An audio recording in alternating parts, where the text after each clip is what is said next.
Welcome, welcome, welcome, ladies and gentlemen. Oh, would you mind hitting that live button for me right there? On the phone? Yeah.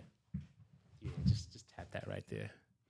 What is going on, ladies and gentlemen? I am your host, Devahntau Colonel. Thank you very much for that, my man. Welcome to another episode. I am so glad to be with you guys today on this Thursday. You guys, today is April 18th. For those of you that have been following along for about the past month, you know what that means. That means tomorrow is the closing of the contest. Before we get into that, though, let me go ahead and introduce our guest, Mr. Apollo Miller with us today, folks. Now, before we get into meeting Mr. Apollo Miller, let's go ahead and talk about what's going on with the show, guys. As some of you guys know, yesterday I put up a post. We were supposed to go live, and I had a no-call, no-show, guys. We were, I sent 4 text messages trying to see like, hey, we're good. Here's the link to the show that you can share out to your people if you want. Apollo, I still need to send you the link for this show. No, wait, I did send you that. Sent it. I okay. Posted it. Cool. So I had everything ready to go, even on the Instagram, as you guys saw. And then we're rescheduling, okay? We're working on the reschedule. So, yeah, that's what happened with that. I know, Charlene, you had asked about that. And yeah. Now, so that's what happened with the show. Luckily for y'all, we still got 3 shows this week. Let's go. Oh, wait, hold on. There we go. We still got 3 shows going on this week. We had Monday with the Mr. Jalen Nelson, the young man. Today with Apollo, and tomorrow we'll have a guest returning that we haven't seen in a few months. So I'm excited about that. And I want to acknowledge you guys in the chat right now. Homegirl Charlene, we got Blythe in here. Oh snap, we got the MVP players. We got Julios in here. What? Let's go. We got the squad on deck. You guys, we are at this point 54 subscribers gained in the past week and a half off of literally you 3. So thank you guys. Y'all are truly the MVPs. This applause right here is for y'all and y'all alone, okay? And if y'all could see the charts, maybe one stream we'll have an episode where I bring up the chart and I actually show you guys the watch time hours. Oh, that's me. Doggone it, you guys. I didn't silence my phone. Don't be a bad podcast host like I am, you guys. If you could see the charts for our watch time skyrocketing up, okay? Like this is the most watch time within a 2-3 week time span. I know you guys are going ham and you're sending it out to all your people, so thank you guys. It is paying off. I think that by the time, so YouTube lags by about 5 days. So even not even all of you guys' time you've been putting in is reflecting, but even with what is showing, we are up by 70 watch time hours within the past couple weeks alone. So, man, you guys, that is just, y'all are so raw for that. We got somebody new that just hopped into the chat.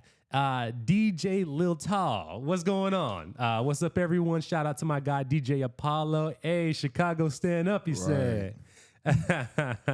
So that's what's been going on. And then, as y'all know, contest is closing out April 19th, 11:59 p.m. My wife has been very specific reminding me that it closes at 11:59 p.m. Don't cut out people too early, she tells me. So it'll close on that date. Now we're going to get a little lottery thing that we can set up, and we're going to do the official announcement of the winners on either Monday or Tuesday. We still got to figure out exactly when when we want to announce the winners. So that is going to be something that I will announce as it happens, but it will certainly happen, you guys. So stay tuned for that as well. $100 going to 3 of you guys that have met all the prerequisites. Now, oh my goodness, I'm so tired. I've been talking too much on this show. A good host never talks as much as I just talked. So let's go ahead and meet our guest. Apollo, please let the people know your age, where you're from, what you do for work, your hobbies, and your relationship status. All right. So I'm Apollo, straight from Chicago, South Side, now live in Orlando, 47. I'm married. I got a side job, but I'm really a DJ. I've been doing video for the last 15 years, been DJing since 1988. DJing since 88, so that's 25-ish years now. Man, my math is more. It's way more than 25 years. Hold on. Dog. It's like 30. Oh, you're years. right. Yeah. You're right. I missed a decade in there. My bad. I'm shortchanging you. Man. And then you said married. Dope. So, man, at this point, you guys, this is going to be interesting because, as Apollo just said, he's been doing the DJ thing and various entrepreneurial routes for the past 30 plus years. So if we're looking at someone who understands entrepreneurship through the landscape of all kinds we're talking about the 2008 crash. We're talking about 90s, the web, internet becoming involved in things like this man has seen major events come into play. So I'm excited to get into your journey throughout the years in the landscapes as someone in the music world. So before we get into all of those specific things, start us off at the baseline, going back to childhood and like what that scenario looked like. Well, I started DJing when I was 12, right? So come to your parents like, hey, I want to be a DJ when I grow up. They're going to be like, no. Because I was deep into computers at the time. They was like, no, you need a real job. You need to go ahead and stick with those computers and do your thing doing that. But I was like, this ain't what I want to do. I want to, go into the DJ field. So kind of stepped out on my own and started learning how to, do it on my own, hooking up with different people, teaching me how to do it and all that. I started getting parties like, I would say sophomore, junior year of high school, paid parties, stuff that I was, getting paid for. And this kind of took off from there. Once I turned 18, I kind of opened up my own production company. I started doing stores and mixtapes and stuff like that. So it was a thing I had to prove. Right. Like my parents not really supporting the whole DJ thing. They said you gotta get a real job. I had to prove this does make real money. And for sure, and it sure did. During that time. So it just grew from there. Man. So when did you take on your first like situation that was you doing anything like DJing? When did I? Yeah. So before you become the DJ for somebody got to be like, oh, I want you to be the DJ. Oh, okay. I see. Yeah. So check this out. I was using the pause button. Right, that's how I made my mixtapes. I put one tape in, play a song, record on the other tape, use the pause button, try to make a mix like that. I didn't know nothing about turntables. I didn't know nothing about anything. I was just listening to what they was doing on the radio, and I was trying to emulate that with different music. And then it's like, okay, I went to my cousin. I was like, check this out, let's make this mix. He was like, no, you didn't. You need to stick to them computers. That was horrible, right? And so I ended up going to different parties. I saw DJs out there had the turntables. Then I was like, all right. And then my sister had a phonograph. Took apart a phonograph and hooked it up into a Radio Shack mixer. So I had one side phonograph, the other side tape cassette. Okay, we're getting a little bit more official, a little bit more jerry rig. I see it. I see it. But it took me a minute to figure out exactly, because pitch control only go one way. So I wasn't doing what these other DJs was doing. So my first party I was a sophomore, right? Okay. So I started this way before. I was 12 years old when I started. So I started before high school. But it was just me playing around with the music, trying to make little mixtapes at home. But then once I had the phonograph set up with the Radio Shack mixer and all that, right? I went to the apartment complex we were living in out there, and it was Glenwood at the time, right? Okay. So I was living out there, Glenwood, Illinois, and then went to the man. He was like, "You a DJ?" I'm still a kid, right? So he's like, "All right, try to give me a chance. Say I'm gonna give you $20. Come and DJ." I was like, "Yeah, all right, $20." For me as a kid, $20 it was a lot. Oh yeah, especially at that time, $20 was what, like $80 worse? Yeah, in today's market, yeah. But it was still nothing. Right. I took that $20. I bought 4 records. Went to my uncle's house. I dubbed all his records and CDs he had at the time, and then I was DJing with tapes, them 4 records, and a bunch of tapes. Right? I played good music. Somebody actually came up to me and was like, "Hey, DJ this other party." I thought they was crazy. I ain't gonna lie. I got this rigged up system. And it was like, "Come DJ my party." I was like, "Cool," but they gave me $50. And it just kept growing. So what ended up turning me into a DJ who knew what they was doing is I got mentored by somebody else. I was they had this homecoming party.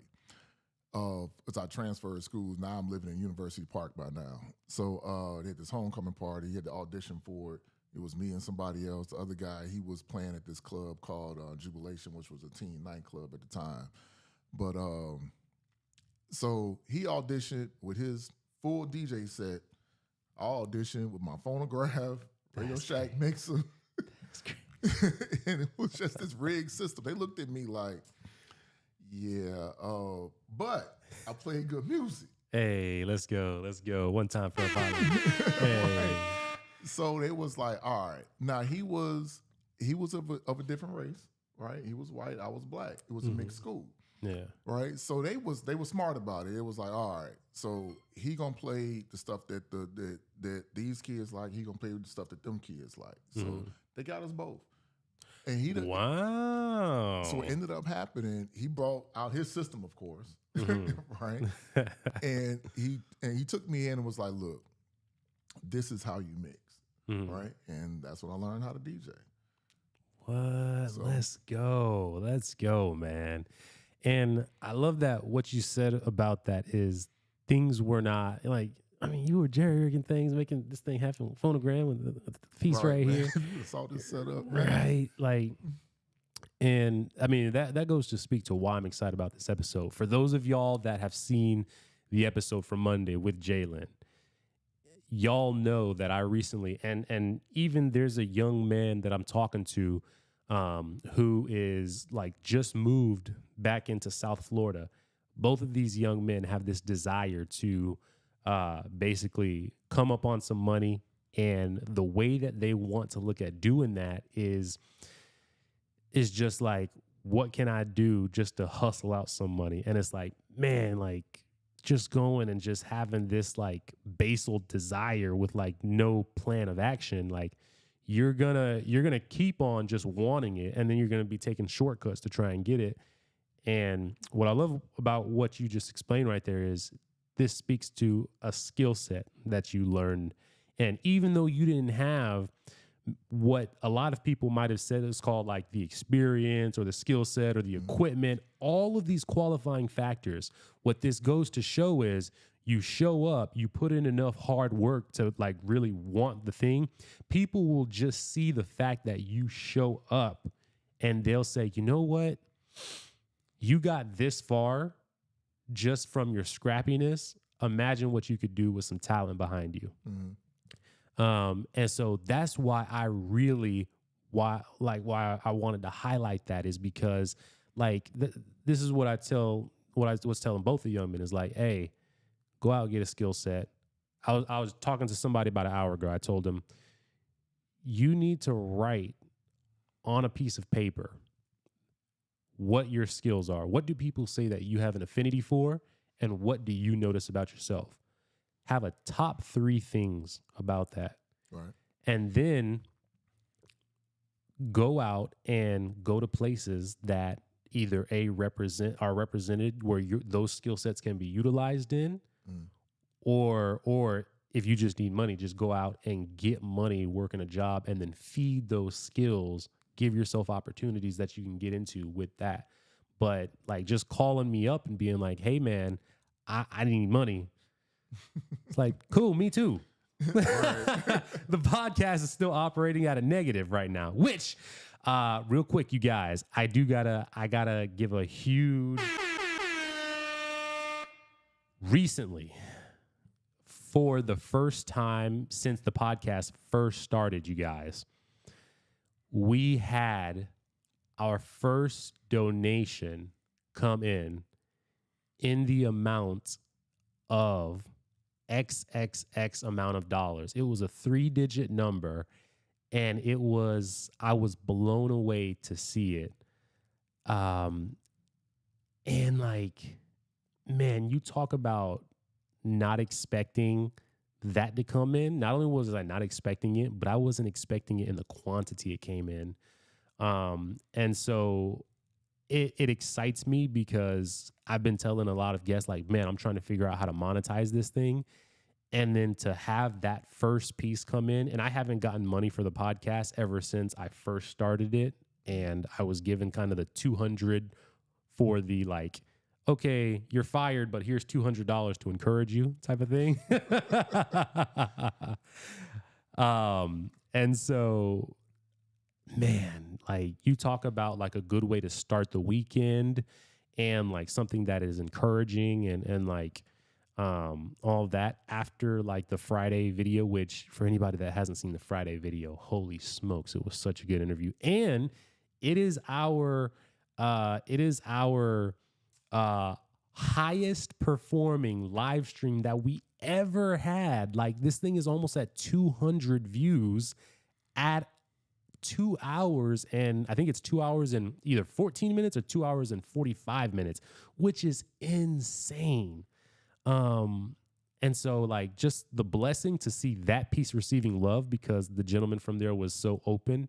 I'm extremely excited about that. And then also to, be making some money from the podcast, it feels good. Right. So I just wanted to take a minute to acknowledge that first piece of income that the podcast has generated, largely with so much help from you guys. So thank you guys for adding value to this community so that people see it and they say, man, this is something that's worth investing in. People are buying into this mission that I'm on. So Apollo, man, you go, you get your first thing, somebody takes you under their wing. Right. And then what happens? How did you continue to develop your skill set now with them? Well, so like I said before, that the guy I was DJing with for that homecoming party, he also DJ'd at Jubilation. Mm-hmm. So I kind of got with with him and his crew. He set me down before the party we DJ and just ran through. This is how you blend 2 songs together. This is the pitch control. This is what you're gonna do. And of course, we use his turntables once we got to the gig. Then we hung out for a little bit because he also went to the school. So then we hooked up again. I ended up buying his equipment from him. He ended up getting a better set. He ended up selling me. He had it was the Technique SL22s or something, whatever it was. It was Surface Merchandise turntables. Oh snap! Right. But it was made by Technique. I mean, if you are any way familiar with DJs and professional systems, like all DJs use, Technique 1200s in that time. Okay. That was the Rolls Royce of turntables. You Yeah. know? So he bought himself those and sold me the SL22s that Service Merchandise was selling. Oh, So snap. Okay. I started off with that. But it had pitch controls that went both ways. So that's the reason why, you know, from that point, I'm at home mixing, window up, neighbors mad, you know, mixing all the time. And I just learned the skill from that. Became a neighborhood DJ and it just kept growing, you know. So then I started making mixtapes people want to listen to, started selling that in school. And by the time I turned 18, you know, I was able to go register a business, I had my store. So it went there. Yeah, man. So, and okay, the next highlight of what you just laid out, I think it's so big. A lot of people have the desire to go from not knowing what the heck they're doing. They want to jump into the deep end of something that they don't know, and they want to go spend thousands of dollars on whether it's a training video set or whatever the case might be.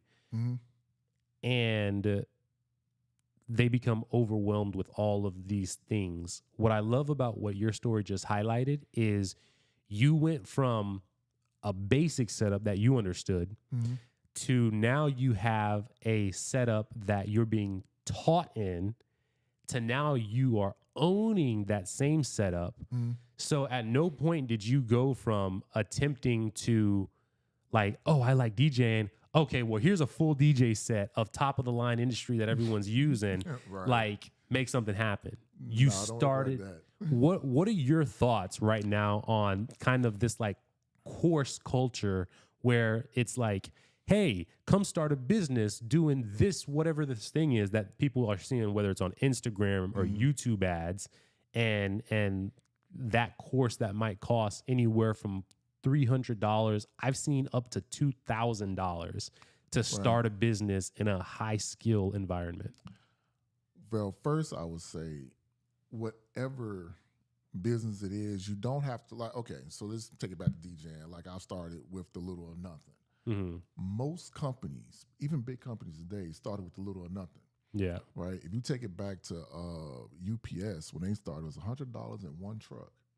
Wow. Right. And they started with it's a messenger service. Right. Business to business, take this over to that business and that's it. And now they got this big time delivery company that everybody knows. But look where they started. They didn't start with the big time company. A lot of people like to jump in and like you saying, buy everything they need, not knowing how to use it. But if you start small, you get to grow into it. You get to learn all that. And you get to get in a lot faster than what it takes to. A lot of people would say, well, I want to be a DJ, but I don't have no equipment. Right? And they looking at the price of what Guitar Center is selling equipment for and all of that. And they're be like, I can't afford it. Well, I'm a DJ, but I still work over here, but I have no equipment, right? They trying to save, and then life happens. They didn't never end up doing it. Yep. But if you started, I ain't telling everybody to go start with the phonograph and the radio check. But if you start where you can get in, you know, and then grow from there, then it's going to grow into something big. Longs, you have a passion for it, right? So start with the passion. Start with, like, I don't want to do this because I'm just trying to make a whole lot of money. You know, I want to do this because I want to do it. Like, I always tell people, right, what's the big dream? You know, they can either be inside a career job that they're in, or they got a bigger dream of doing something else. But if they don't know what they want to do, find a job that you want to do for free. Right? Same way I did my first gig for $20, which is, I mean, it's technically money, but it was for free. He could have told me 10, I would still say yeah, because I wanted to go DJ. Right. You know, and I've been DJing prior to that, basically for free, you know, trying to make them mixtapes that nobody wanted to listen to, you know. But it's like I had that passion for the DJing itself. I didn't care about the money when I first started. You know, and then once I've, you know, learned how to do it, learned that this can make me money and it can grow and grow and grow. Yeah. Then I started learning the business side of it and kept going that way. But you know, you always got to start where you can actually get in. You know? And man, so much good stuff. So there's a video that I saw that it was making the rounds. It's one of those videos where, like, you know, some people see it and they're like, oh yeah, you tell them, like. So in this video, it is a young woman. She's got to be no older than 23, 24 years old. And she is looking to be an intern at a company. And it's a 6 months internship. Or no. It starts off with it being like 3 months unpaid. And then after that, she'll get into her pay. Mm-hmm. And she goes, oh, well, are you like, what's my pay? Oh, well, for the first few months, we're going to be having you come in, learn, da-da-da-da. She's like, oh, well, my hours, what do they look like? Da-da-da. Basically, she sets up all these questions about what's my compensation package look like? Mm-hmm. And the company is like, oh, right now it's going to be at an internship level, Mm-hmm. free work until X amount of days. And this is something that I see people kind of raving against, is they don't want to get a foot in the door first. Mm-hmm. They want to immediately come into a job where they are off rip making either senior level, if not senior, then at least tenured Right. level amounts of money, or regular employee amounts of money. Like, similar to you, when I started this podcast thing, on the back of being fired, I went and sent my resume to a bunch of electrical companies. Mm-hmm. And then I sent my marketing resume to a bunch of marketing agencies, where I said, hey, I just want to come in and learn from your marketing agents how to run XYZ ads and become better at this, and that. Mm-hmm. And I got an offer that then gave me a space to come in, work for them, and get paid on a weekly basis. Now, mind you, I was making peanuts on the dollar. I was making just enough money to like cover my car payment and my insurance for the car, and like the gas that it took to get to and fro there, let alone like anything else that was like enjoyable to life. Right. But it was from working there, you know, them giving me some resources, and then the encouragement, like, to the point where I could have started this show with a much larger budget, a 5-figure budget. I could have had an office to go with it. But like, I would have never even had the confirmation that I actually had the skills and the abilities and like the personality to start this kind of show. And my wife wouldn't have, my then girlfriend at the time, wouldn't have had the encouragement to say, man, he can actually start this thing because this company wants him to start it. Mm-hmm. Like, this right here is an offshoot of the fact that I offered myself for free to a company, and they saw the value in it. And then because they saw the value, the others around me saw the value. Mm-hmm. And what do you think of the fact that, like, the idea of what I just shared with you in that video, that it's like, oh no, start me off with X pay. Like, I need to know exactly, like, no free work, and my working days need to be understood. What do you think about that concept nowadays? So I would say this about that. It really depends on the company. Sometimes you got to watch it. Some companies like to use that internship. They ain't planning on hiring you. Right. You know, I wouldn't say to use the word scam, Uh-huh. but you know, it really, if it's a solid,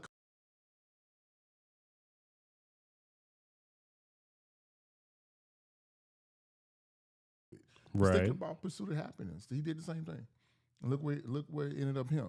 That's a great point.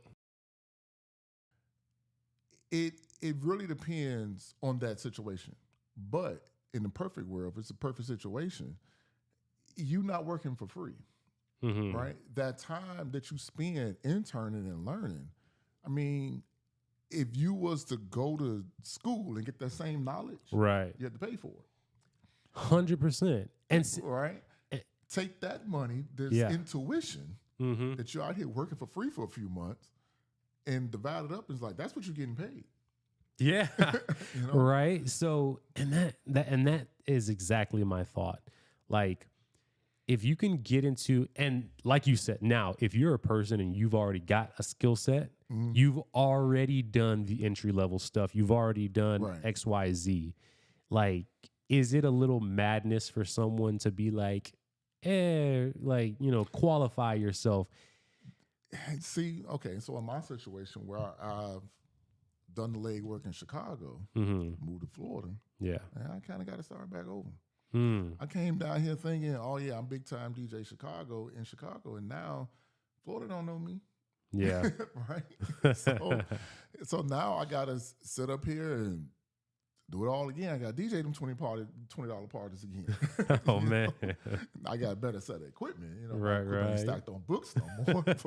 but even still, I have to still prove that to somebody else that doesn't know me at all. Yeah. I gotta kind of drop the ego of already been there, done that. Even when I switched careers, well, not necessarily switch, but I kind of added on the video production. Right.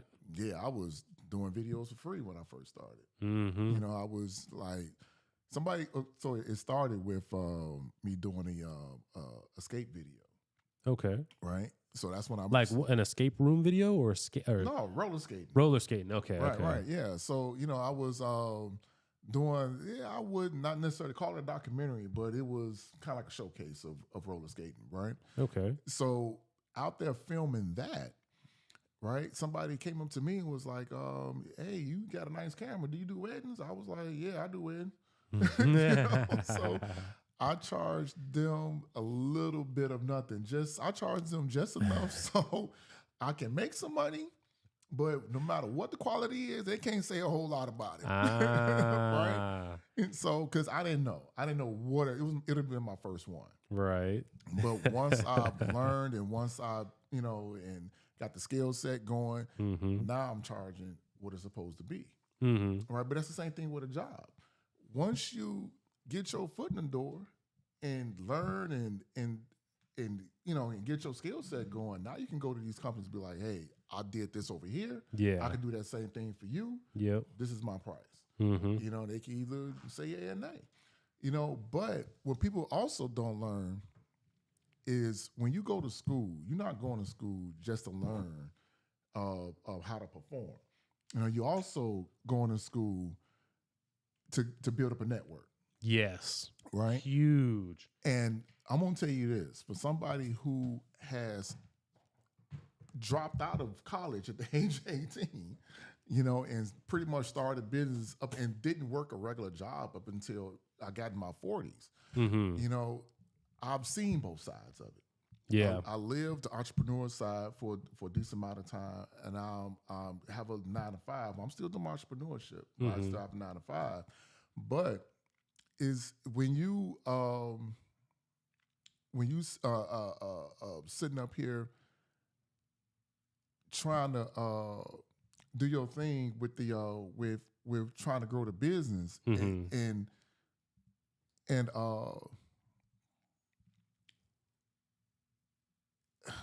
how can I say it? So you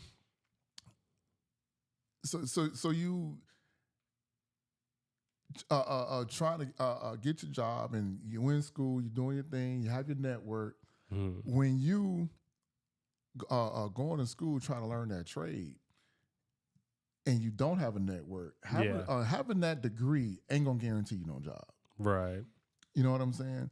So, but having that experience and having that network pretty much is. Yeah. Whether you got a degree or not. Right. And that's what people, they think, okay, go to school, get a job, and that's going to work. That's not the formula. So when you interning, that's when you interning for free, right? You ain't got to pay to go to school to get that same experience. Yeah. And to get the same network. You can build that network while you're at the job. So you got to kind of look at it like, how can this benefit me? Yeah. Which, and like that goes into kind of another aspect where internships are concerned, because a lot of internships are closed off to only students. Oh yeah, they are. So like me as a 29-year-old man, I can't go and intern at like some media company and be like, oh, hey, let me be your, they're going to be like, what college do you go to? Right. You know, so like, but the hack to that is you also don't have to go to a university in order to be a student. You can have an interest in media, go to a community college, Okay. you know, and have the title of a student, and then be able to be eligible to be an So just take a intern. few classes at the Right. so you can get in the door. Over You there. know, Right. that's kind of the hack. It's like, what is that? It's like $100 per credit hour. So you take, you know, 3 classes. That's $900. Basically, that's you're investing into 6 months. Use that time frame while you're a student. Boom.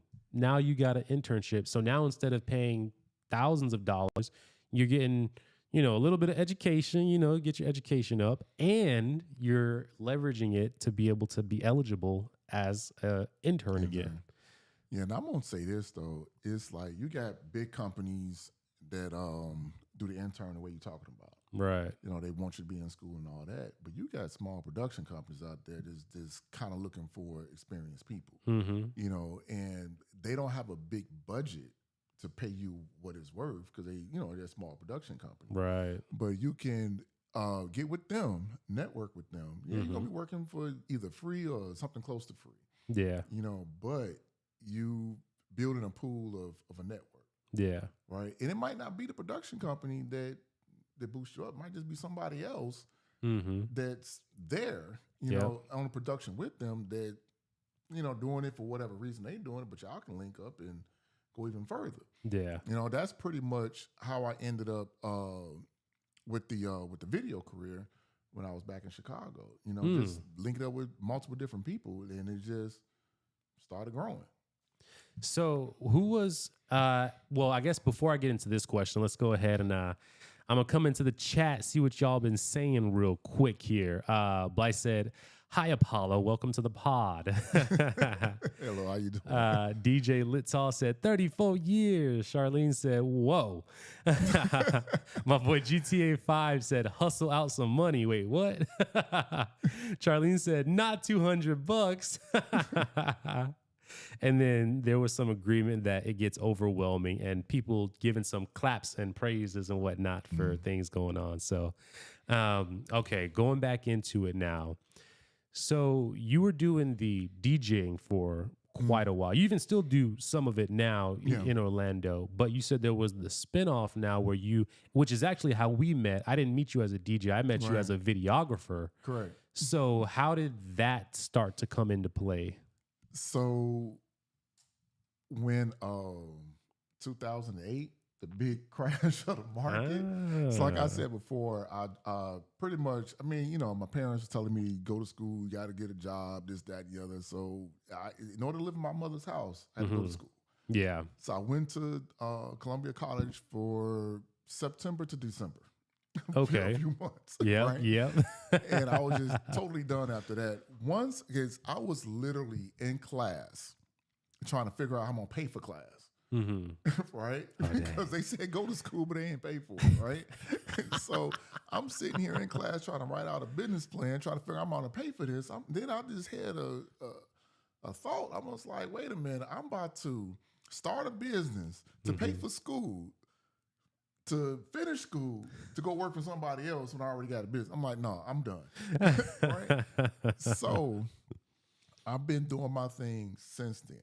Right, since that moment, and then when 2008 hit, I'm like, I might need a real job, right? Because 2008, the big market crash and all of that, the economy was just falling apart, and when you look at entertainment, and people needing a DJ, that ain't no necessity, right? When pockets was getting tight, people was like, nah. And, you know, so I'm starting to get less and less business. So I'm like, all right. So I started to go back to school.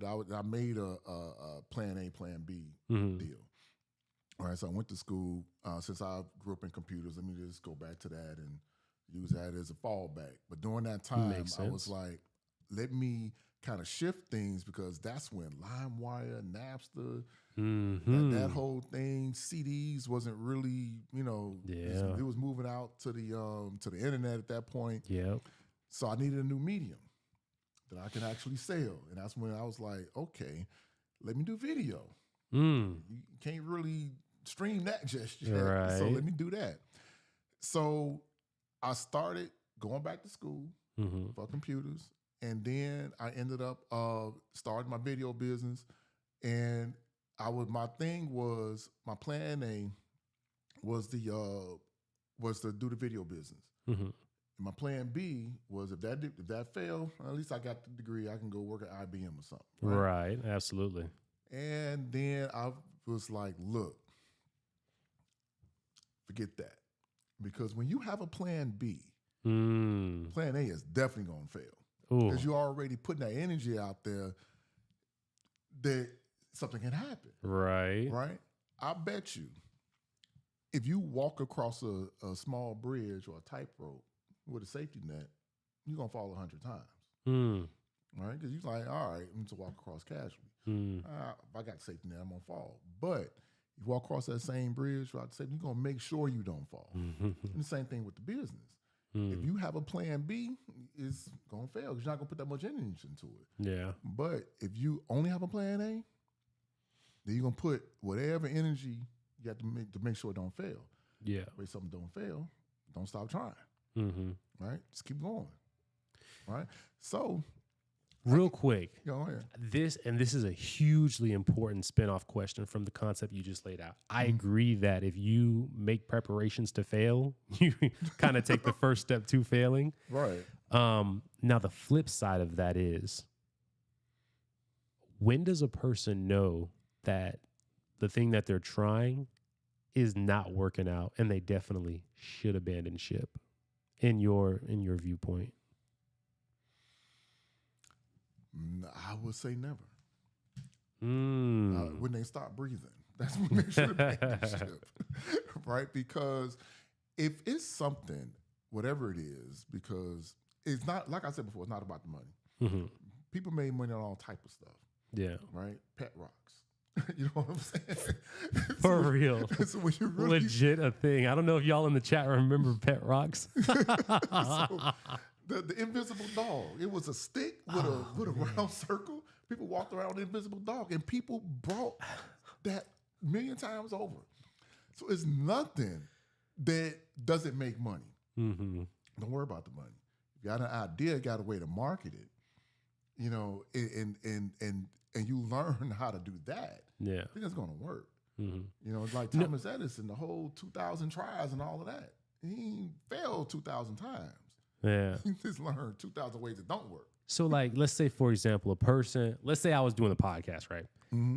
My podcast never got over 100 subscribers in 10 years. Right. There has to be a breaking point somewhere, right? Like, if I've been doing it for 10 years, 100 subscribers.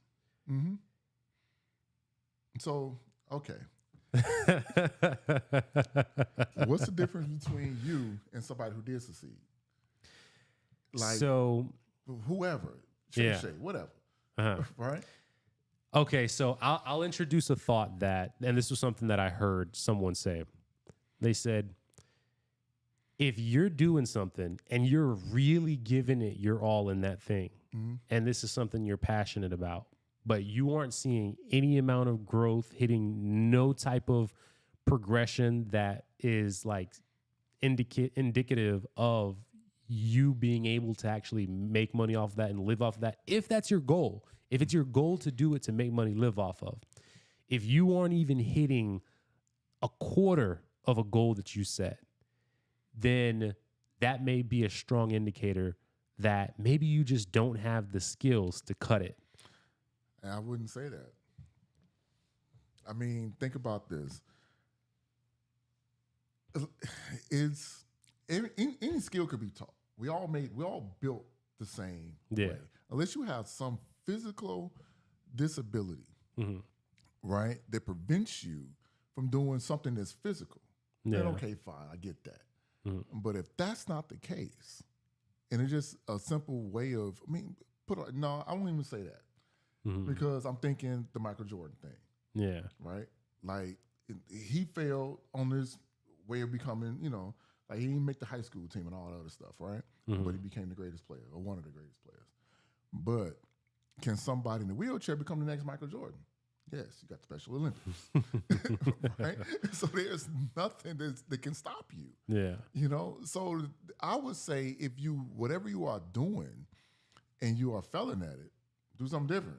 Don't change your mind on what you're doing, like far as like you want to become a podcast host or whatever. Yeah. Whatever you're doing to market the podcast, the topics you're talking about, whatever it is, you know, change the way you're doing a podcast. Yeah. Into something successful. Mm-hmm. That's just really it. You know, it's just the same way when, so like this, check this out. Yeah. When I first became a DJ in Chicago, it pretty much was a success story. Mm-hmm. Right? I didn't see a whole lot of failure. Mm-hmm. Right? I mean, yeah, I was throwing parties that 10 people showed up at times, but then from me just passing out those flyers, people thought I was famous. They just didn't show up to the party. You know, so I had a name out there. But, you know, I was DJing private parties, and that's why I made my success at. I'm still not a promoter. I'm still not good at it, you know, but I can get the private sector. Okay, fine. I come to Florida. It's been different, right? And so I haven't been getting those private parties, but I try to take the same methods that I did in Chicago to Florida. Yeah. Florida and Chicago, two different cities. I had to learn what Florida, how they do things in order for me to get parties here. And now I'm starting to do things starting to turn around. So I wouldn't even say it. The 10 years that I've been here, it's been a little over 10 years now, but the 10 years that I've been here, that it hasn't been like Chicago was a total failure. Yeah. It just took me 10 years to figure out how to do it the correct way. You know? So, and during that time, it wasn't like this flop. You know, I have been mingling and learning this, that, and the other. That was just a 10-year baby. Yeah. That's just really what it is. Baby born, baby going. Right? In that case right there, like, yeah, there's like you said, the 10-year of like, man, nothing's really popped here like it has in Chicago. Right. But that's also coming from you knowing that you have the skills and whatnot to make it happen once something does happen. I'm talking if a person never had any type of success in it. Like let's say you decided 10 years ago, I want to start DJing. Right. And you were here in the Florida market and you had never had your success before. Would you, like, if you were brand new to it, would you still continue in pushing forward, never having no kind of pop or nothing? Yeah, because that's kind of how it was when I started in Chicago. Because it took from the age of 12, I think, it took about 2 to 3 years for me to, oh, my bad. It took about 2 to 3 years for me to really have that $20 success. You know what I'm saying? After somebody literally telling me, nah, man, this kind of sucks. You just need to stick to the computers. You know? So it took that. But I was like, no, because my thing, I was watching DJs. What really got me, I want to be a DJ, is when I saw LL Cool J's DJ, and they had DJs and the videos with Flavor Flav and all of that. Oh, man. And I was like, I want to do that. Right? I'm like, but the guy doing it, he human too. You know? So he's not a superhero that he can do it and I can't. You know, and that's the way I look at anything. Like, you can learn, you know? So let's take it somewhere else. Like being a singer. Oh, man. Right? Where it takes a literal skill where you may not be able to learn. Yeah. Right? Yeah, Michael Jackson, he had his time too trying to figure it out himself. With Jackson 5 and Joe Jackson and the whole thing, and them playing little small clubs, and they finally got to the Apollo and all that after 7 years. Yeah. You know, of doing it. At what point, and he had a bunch of kids he had to go take care of. At what point should he have stopped? He shouldn't have. And he didn't. It didn't look at the result. Yeah. You know, but Michael Jackson is a phenomenal singer. He used to be, right? Can I sing like Mike? No. Right. You know what I'm saying? But there are artists out there that do not sing like Mike. Mm-hmm. They had success, but where do you judge success? Like, what do you measure your success at? Yeah. Like, you want it's okay. So let's say this. So there's you got your one song. Yeah, your classic one-hit wonders. Yeah, your one hit wonders. Right. So you got those.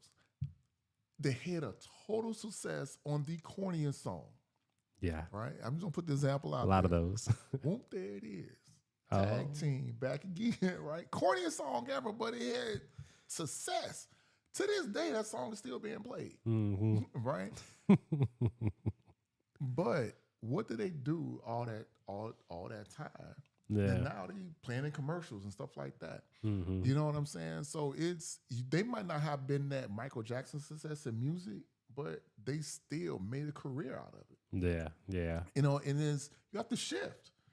That's just really what it is. So you might not saying you, but the person who wanted, like your example with the podcast, you know, you might not be the Oprah Winfrey of podcasts, you know, of hosting shows and stuff like that. You might not even be Montel Williams or Arsenio Hall, you know. Not Montel. But if you can make a living, if you can make a living in what you're doing, you know, and if you can feed your family at what you're doing, it might not be that superstar success, but it's enough that you can make a career out of it. Yeah. And you might have your podcast that might not be the superstar success like a Shay Shay or anything like that, but it might be enough to where now you can teach somebody else how to do it. Yeah. And make money that way, right? Teach them how to get started. Yeah. You can make money that way. It's just all about shifting it to where it is successful. Yeah. In some kind of way.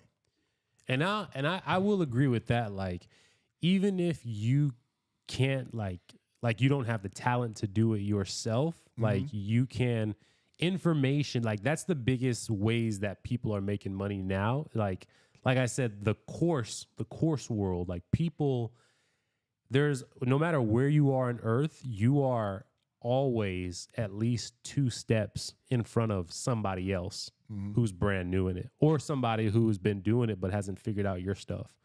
And like that's the premise of like courses that sell, or even when it comes to something like I'm gonna step into the spiritual world a little bit, like discipleship. You know, it doesn't take someone who's a pastor to be able to sit down with, you know, a person who's been going to church for 20 years. You could be someone that if you figured out a way to calm your life and make time to be with God, then versus someone who, because they've been in it for 20 years and now they've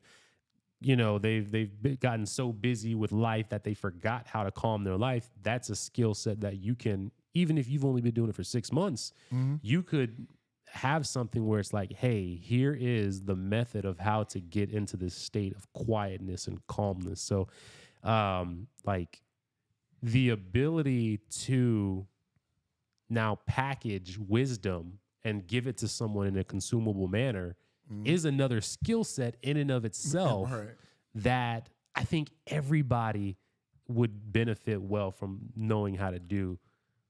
Well, think about Joe Jackson.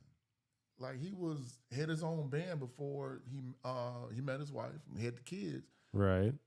That's how I think it was.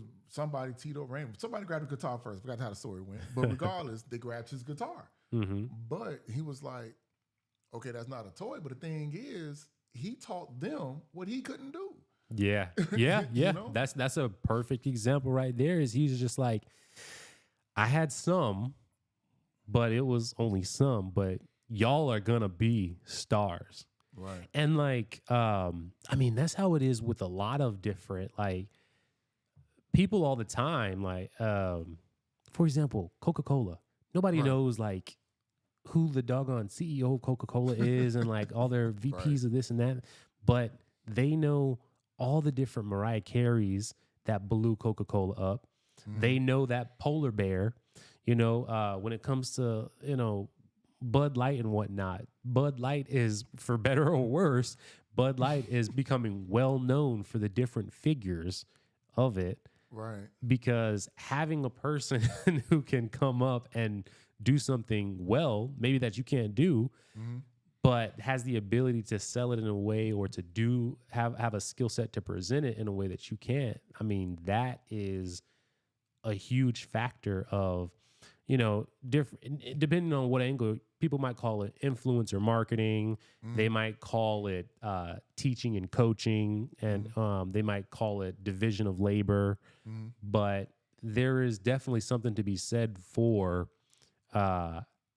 being able to present your concept to someone and letting them do like the good work, and then just being like the number 2 or number 3 or maybe even like number 15 that benefits off of someone who does it insanely well, Right. versus always needing to be number 1 where you are doing it insanely well according to you, but you just don't have the ability to get it to.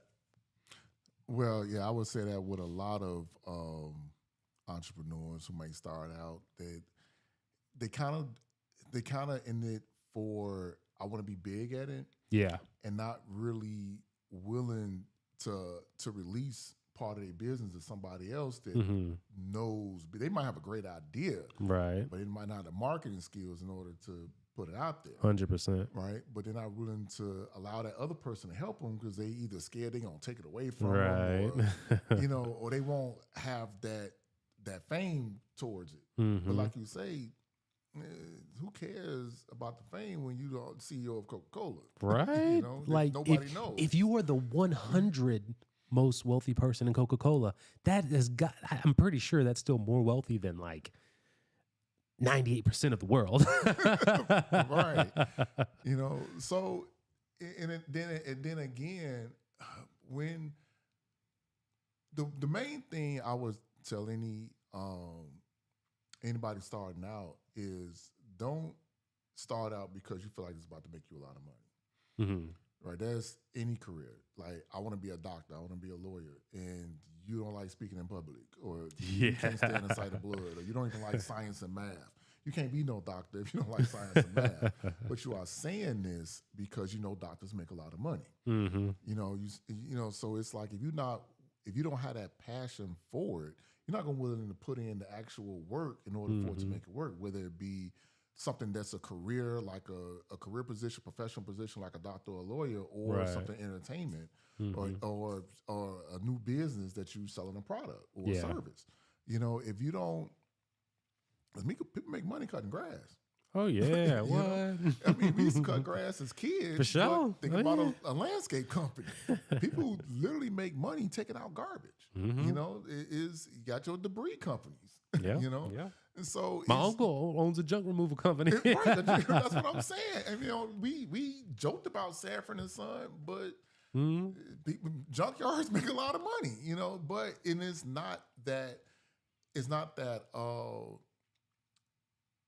that glorious business that you would want to have. Right. But if you in it because you want to change the world and the environment, taking out garbage or whatever, because you want to make the world cleaner, then great. That's a passionate reason to get behind it. Yeah. And you're going to think of that new thing that nobody has. You will become rich at it. So the thing is, once you put that level of commitment to it, it's going to make money. Yeah. No matter what. Even if you've been somewhere for 10 years, like, I still make money.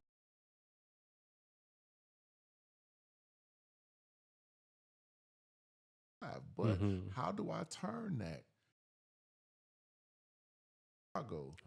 as the entrepreneur? It's not impossible, because there's DJs, in Florida that's been doing it. Right. There's Floridians that have been doing it, but they grew into the style of what Florida accepts as, it's just a different market. I got to learn that market. Yeah. Yeah, man. That's good right there. That's good. Real quick, just showing some love to the chat real quick. Charlene says, he's so down to earth. Oh, thank man. you, Charlene. He's loving you right now. And my man Julios, Julios, if you want to put exactly how to say your name, is it Julios or Julios? Said nice. Put in the chat exactly how you say your name, so that way I don't mess it up again. So you had to navigate the 2008 economic world, and in order to navigate it, you picked up video work. Right. And then 10 years ago, so this would have been 2014 now. 2013 is when 2013? Yeah, it's a little over 10 years, but 2013 is when I actually set foot in Florida for good. Okay. And so one, what brought you to Florida? And two, like, what have you noticed that is the difference of the game and the market for getting out your DJing and getting involved with it? So what brought me to Florida, I would say, is good weather and less crime. I'm not gonna lie, that's what the decision pretty much was. Fair. So, because I wanted to move to Florida in my heyday of DJing. Anyway, like this is where I've been coming here since 1984. Yeah, right. For sure. And so I love Florida, but what made that move since then? Once I got into the video world, you know, I learned on my own. Picked up the camera. I ended up doing a project with somebody, and I ended up buying my own camera to start my own project. And I just bought the same camera they had, but I had to learn how to use it. Yeah. Right. And so I ended up doing small shorts and stuff like that, trying to teach myself. Somebody came in, was like, "No, you can't do it like that. Your stuff ain't gonna look right." All right. So all the YouTube videos and books that I read and all that, it never looked like Star Wars. It never looked like what was in the cinema. Yeah. Right? Yeah. I wanted to, and I had one of my trailers play in the cinema, and the biggest the screen was, it actually showed up on the screen really small. And I was like, okay, that can't happen again. How you do this right? So that's why I decided, let me go to school to learn. And I'm trying to learn on my own. You know, a lot of people say, yeah, you don't need to go to school to be a filmmaker and all that. But I would say, no matter what, you need to learn your craft. Yeah. If school is the route, great. If YouTube worked for you, great. You know what I'm saying? But so I wanted to go to school. I had a few choices. Full Sail, which was in Florida, USC, California, right? And I was like, why do I got to move out of Chicago? There's no film schools in Chicago. Because then you had the one in New York and all that. And I was like, all right, I'm not going to New York. That's no different than Chicago. It's still cold, right? So my choices was really Florida or California or stay in Chicago. Chicago had the Art Institute, which was actually more expensive than going to the schools here in Florida. Oh, wow. Right? That's insane. And then Chicago do have sound stages and stuff there, but the school wasn't utilizing them like that. They was utilizing NBC sometime, but we had, as students, we had no access to it, right? So the benefit to Full Sail is that we have access to sound stages and backlogs outside of school projects. Yeah. Right? Even as alumni, you know, we can, you know, still go back and you know, and collaborate with the school and do projects. Yeah. USC is expensive. Right? So USC was double the amount of what either school was. Wait. You said UFC? USC. Oh, USC. Okay. University of Southern California. Got you. Right. Okay. It's the same school that George Lucas graduated from, and Steven Spielberg either started it. I know he dropped out for a little while. I think he did finish and go back. But both of them went to the same school. Okay. So it's like the school of schools. It's like going to Yale for film, right? So, but it's very expensive. But the problem is, and then you gotta live in California under their economics while you're going to school, which is even more expensive. No, so sir. that was like, no, forget that. So I went to Florida, and then plus I'm a theme park head, man. It's like, yeah, I love roller coasters. You're so like, man, I'm gonna win-win enjoy it while I'm suffering in school. I'm gonna enjoy it with the theme park ride. I feel it. Right. So that's what made a decision there and just the flat out good weather. Mm. We had a big storm the year before I left. Yeah. That was my ending point. I was like, no, I'm done. I'm gone. Right. So I just packed up and left. Okay. And by this time you were already with your wife? No, I met my wife here. Okay. Oh, Yeah. wow. So you came here for the school and then you ended up meeting her as a result of that. Right. What? How long into you being here did you meet her? I got here in March. We met in November. Like 6 months later. Yeah. Oh, snap. Look Yeah. at that. Look at that. Yeah. So at the very least, you got a wife out of this move.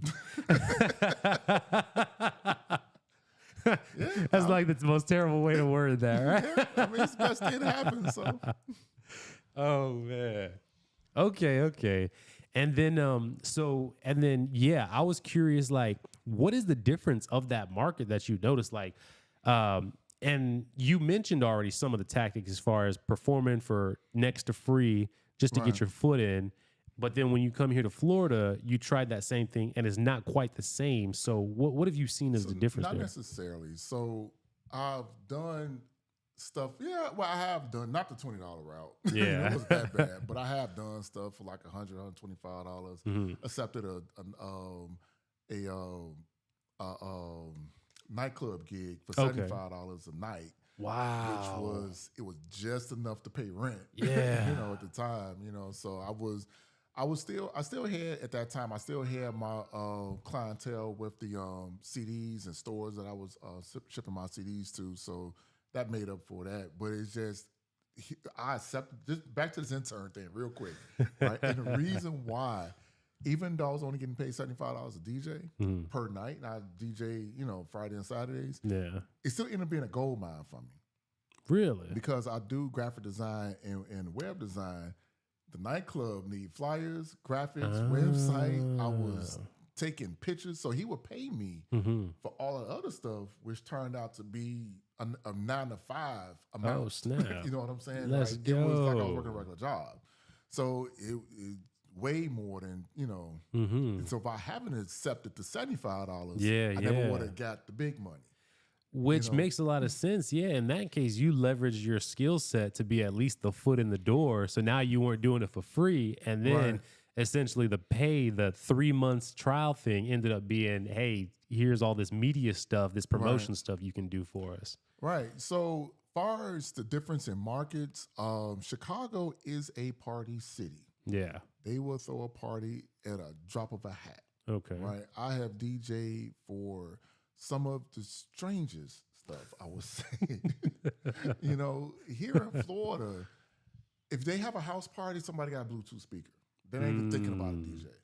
Right? In Chicago, they'll throw a house party for somebody graduating kindergarten, somebody graduating the 8th grade, somebody turning 16, the same, somebody now they 21, they can drink now. They going off to college. They would do the big prom. The big prom send-offs. Right. But they'll have a DJ. It'll be an event. Instead of it just being, something where they're just playing music or whatever and they got the Bluetooth speaker. Do you think that the advent of the Bluetooth speaker actively hurt DJs across the board? In some markets, yeah. And I would say, I don't know how it was before here in Florida. Yeah. But I would say that's making it hard for DJ to get smaller events just to get work in everywhere.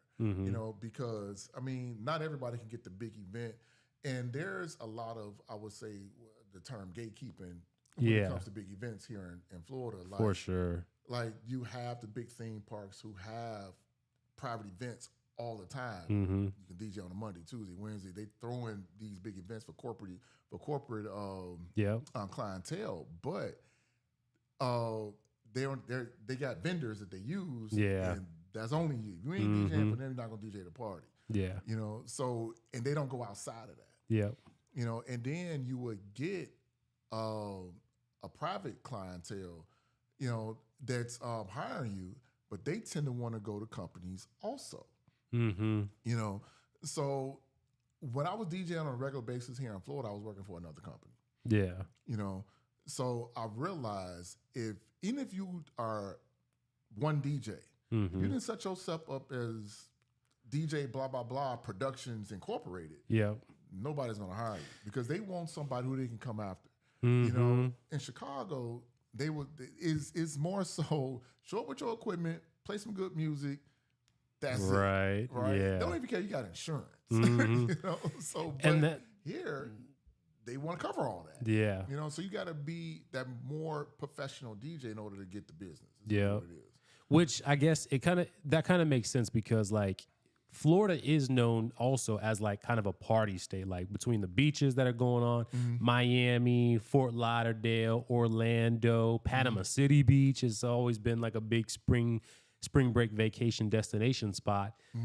So like there is plenty of like party to the state of Florida, but because there's so much party, there also must have been like a large saturation of people wanting to do stuff on kind of like the single like one man band thing. And so as you mentioned, they're like, okay, well, we know people. Miami literally had to put a curfew because people wanted to go there so much for party and whatnot, to keep the tourists out and whatnot. And so I think what you mentioned as far as they want an entity to be able to come after and get their assets if something doesn't go right, like is a huge factor in there. So I'm seeing like DJs, because the thing about Chicago, it is the major city in Illinois. That's it. You got suburbs, but Chicago is it.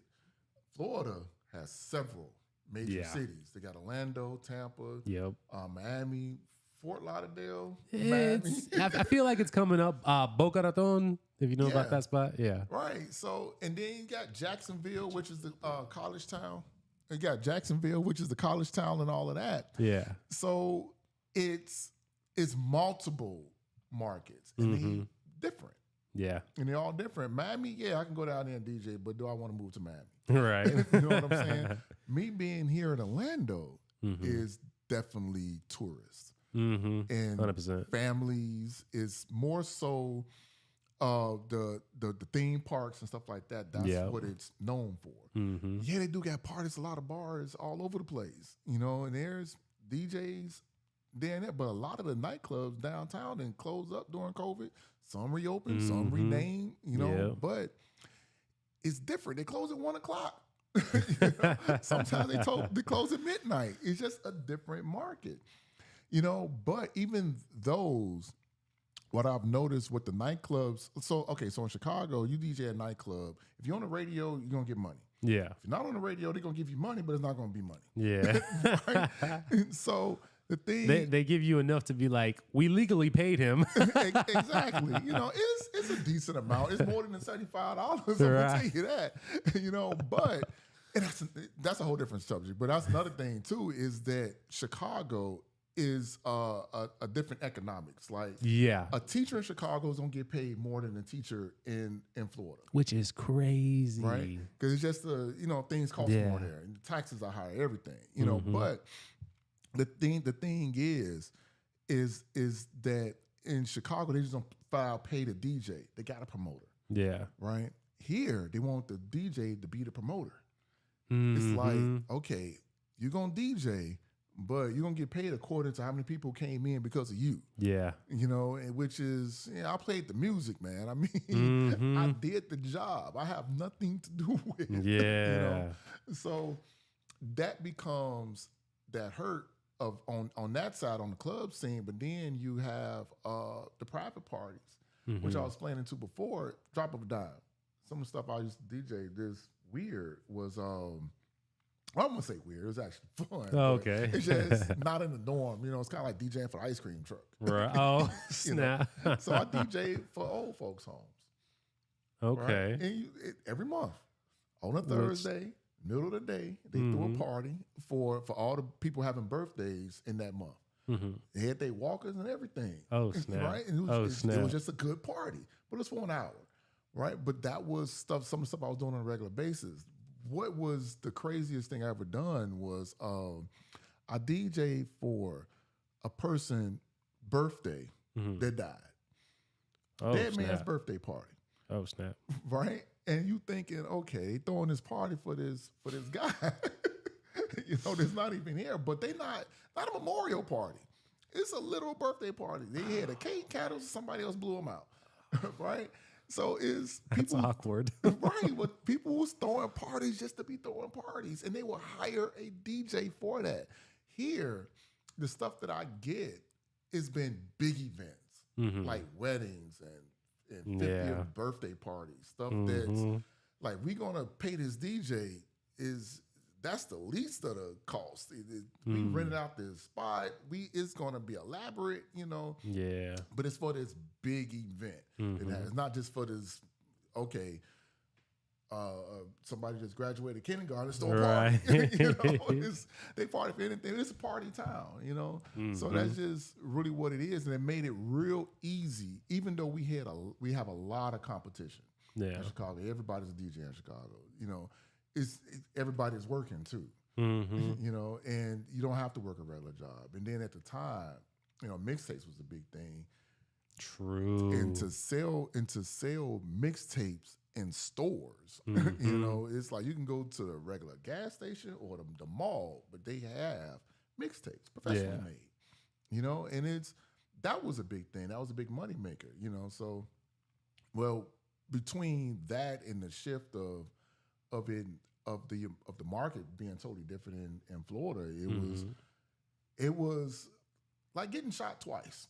Oh man. You know what I'm saying? It wasn't just one bullet, it wasn't just the market fault. It was like, okay, now I don't have this mixtape sales no more. So it was a big well, how do I market myself? And like you were saying before, when do I say quits? Yeah. Never. I'm not. I finally found out the formula, and I'm taking my time to switch things around. And I think that's a huge thing that I think a lot of people who want to do like the entrepreneur thing have to realize is like, it is not just like you get in to play one game and then you just play that one game until you're done working. Like you play the game and then the fighting game might become an adventure game. And then the adventure game might become like a farming game where instead of going and climbing mountains and fighting off dragons, now you got to just plant some crops and you got to do that. And then you also got to do research to figure out like what the heck has changed about what this thing used to be versus what it is now, and what are the implications on what I'm doing and like the adaptations that need to happen with that.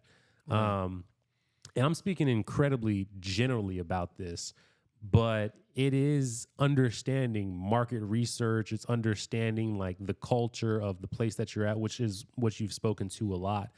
And so it is like that network. Like when it comes to network for you, how have you found have you been able to network in a similar capacity as you were in Chicago, or? So yeah, no.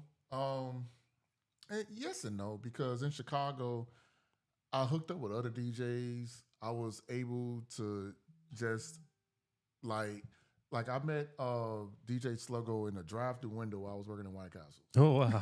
Right? And I kept tapes on me like business cards, back then. That's awesome. So I gave him my tape. He gave me his number, whatever, and I contacted him, and he was like, "Hey, he put me on. I didn't get paid for the party I DJ'd at, but I was able to link up with him that way. That's how I met. I mean, same thing with DJ Latal, the one that's in the message board. Yeah. I met him through that whole circle. Sluggo was the first one I met and just kept going because we was all mixtape DJs, and Sluggo and Latal, and they had their records on Dance Main and all that, but none of that exists here. That's the thing. Yeah. It's totally different. It's the DJs here, the ones I see normally work for somebody else. Yeah. And it's just a company that's marketing, to everybody. And then, all right, we got this roster of DJs. They didn't get hired because of their name and who they are. They got hired because the company said, "Hey, you available? You going into this party? You going over there? You going over there?" Yeah. It's a different flow, you know. And then the style is different. Definitely, the style is different. Yeah, The yeah, style is yeah. definitely different, you know. And then it's like, and it's kind of not the same because back in the day, you know, I have a friend, Marcus Watkins. You know, we used to DJ a lot in the house, right? For sure. But we used to challenge each other and blend. Like he'll play one record, and I have to come with something on top of that record, but blend it together and hold it as long. Hold the blend, hold two songs playing together as long as I can hold it without them going off beat, right? And we'll throw curveballs at each other. It's stuff that's hard to mix, you know, and that's how we got our skills up. DJs don't even blend at all no more, you know. So it's like, do we have these DJ sessions? No, like I haven't seen nothing like that. Yeah, you know. So, and it's like we hung out as DJs in Chicago. DJs, yeah, it's like I do have DJ friends here, but they kind of doing their own thing. A lot of them got regular jobs, you know, and it doesn't happen like that here. Yeah, you know, it was a career mindset in Chicago with the other DJs. So it became a career mindset to me too. Yeah. You know, here it's not a career mindset. So it's kind of like just the thing that they doing just to make money, and they working for this company, but they still got a regular job. Yeah. You know, so it's what it sounds like is there may be this like gap in the market as far as like a community DJ spot that is not corporatized, or at the very least companytized, right. that potentially maybe you could fill a gap in. Like if you started up channels that were for the purpose of, hey, let me find people that want to do this career wise. And maybe the end result of this ends up being you start like the structure that, you know, all these different places would take on. Maybe that ends up being the structure, or, you know, you just end up creating the space where these different DJ people can come to, and then you figure out how to give them advice on how to navigate here, there, and kind of going back to what we were talking about, the information set, being able to monetize off of information now. Maybe, you know? Yeah, I mean, I have seen DJ like clubs and stuff like that. It wasn't just DJs; it was like a whole entertainment group, right? Of people who's doing the same thing. Yeah, you know. But I never really got into that particular group. Yeah, but I have seen what they have done in the music industry, stuff like that. That's another way.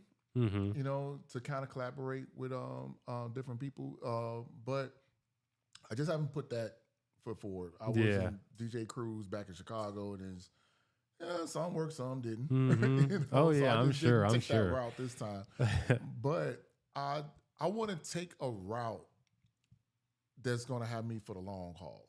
Yeah, you know, and the one thing about any type of business, you know, if you can make it where you're not working it, you know, that's when you can scale it. Yeah. You know? Yeah, for sure. Because anytime that you're always trading your time for the money, you will be inevitably capped on it. Right. And if you don't have someone that you feel is either competent or trustworthy enough, or hopefully a good blend of the two, right, then that is also a limiting factor as well. Yeah. Right. So now I'm trying to move into my own company. That's a scalable DJ company. Yeah. You know, an entertainment company. Where as who I am being DJ Apollo, like I do the big events. You Yeah. know, the ones that's, you know, fame and fortune events. Right. On stage type deal. And then and that way I'm not like the only, you know, the only roster on the business. I got other DJs that I'm working with too. Right. They can make the business scalable. Because any business, no matter what you're doing, it has to be scalable in order for it to be successful. You know, no matter what market it's in. If it's not a scalable business, it's just going to be a glorified hobby. Yeah. That's pretty what it is. 100%. You know? Man, can you believe it's already been about an hour and a half here? Yeah. Craziness, man. So you guys, real quick, I want to come into the chats just to acknowledge y'all again. Julio said, thanks for the shout out. I appreciate it, brothers. Charlene said, hey, Devontae, or haha, Devontae actively checking the feedbacks. And Julio says, still watching. I am. Charlene, I'm telling you, man, I got this set up now where I can see the chat big, bright, and beautiful from another computer. And I have the chat set up. I didn't pull it up on screen for this one, but I do have a chat area set up on the stream. Maybe I'll get to it on the next live. But yeah, man, trying to get better at engaging y'all in the chat while the interview's going on. And also, like, I noticed that the feedback that you guys gave during Friday's interview was so good, and it encouraged our guests so much on that interview that I thought that it is an extra bit of, one, good engagement with you guys, but two, engagement with the guests, that they can know, like, this is something that people are feeling, or this is like their response to what's going on.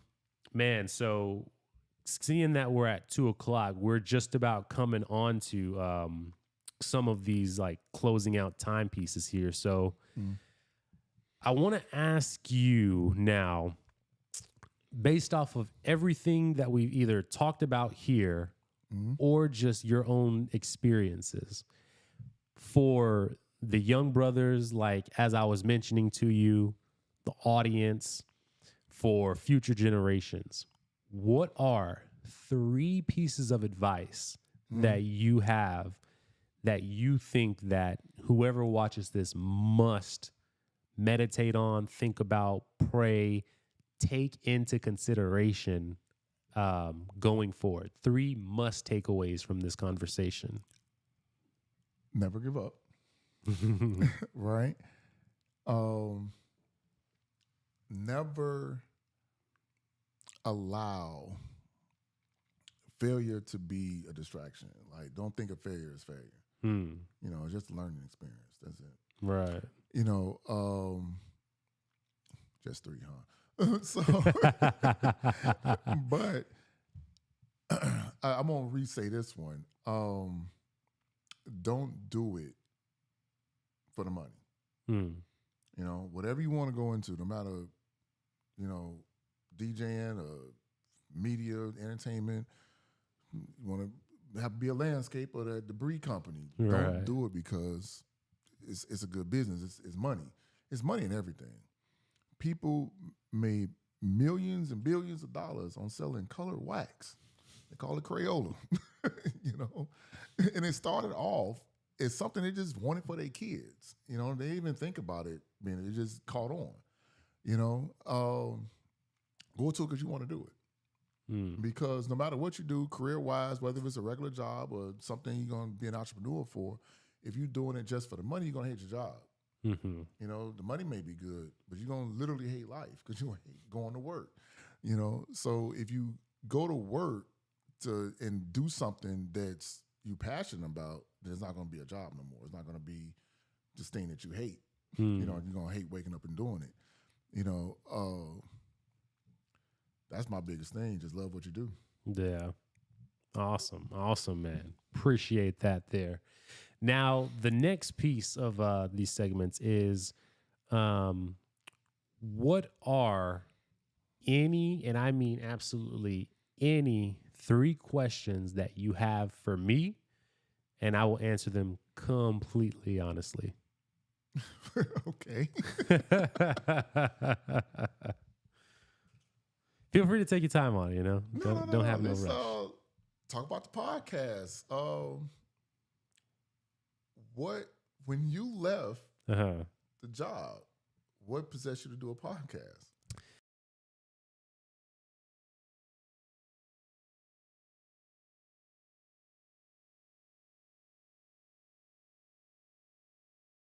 My being fired from my previous that I was in, and that was my 3rd job during the year.